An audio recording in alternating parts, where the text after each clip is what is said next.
Hello, welcome back, or welcome to the channel in general. Today we're going to be looking at how to practice. Again, I can't stress this enough. There's no hard and fast rule. I think the only thing I will say is a pretty big guarantee on this topic is when you're practicing, it should sound awful.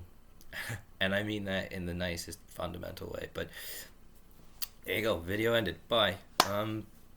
Yeah, how you should practice really is a subjective thing. Everybody's got different lifestyles. Everybody's got these different factors and stressors on their lives. But I would sooner say, again, from my experience, from what my teachers have said, little and often is better than one massive practice every week or every 2 weeks. So okay, you only got 10 minutes? Great.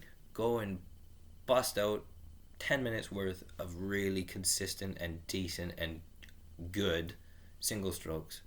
Or, you got 10 minutes, go and work on your timing. Stick a metronome on, stick a walking bass line on, and just go to that. And just take it, own it, accept the fact that you've chalked a little bit of time up and you stuck that in your back pocket there.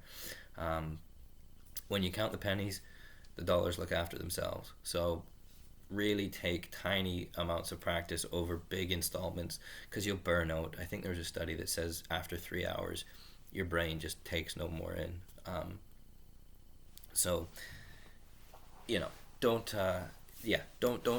look at one big binge at the end of a week or at the end of a month.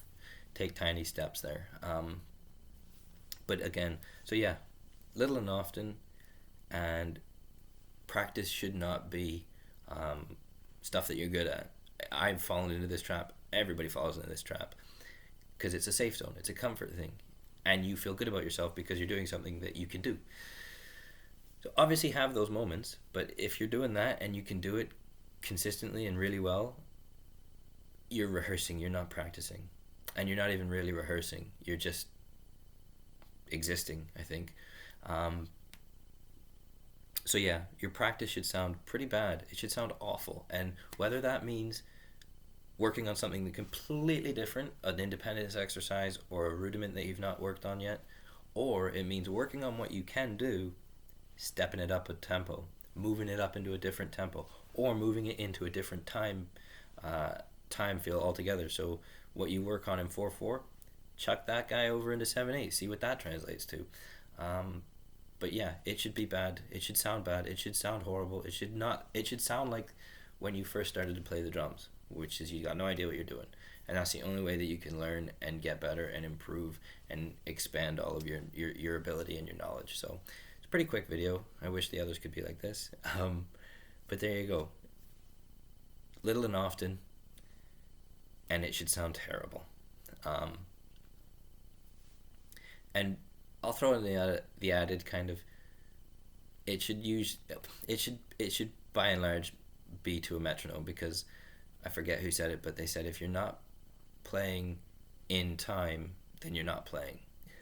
And that's a bit of an extreme, but I can see where they're coming from. So you can practice all these things all you want, but if you have no ability to put it in a position of where it is, what it sounds like in a time, in a BPM, then it's not translatable. You can't then take that to the song that you're going to play with, because the song that you want to put it in might be at a tempo that you can't put it in.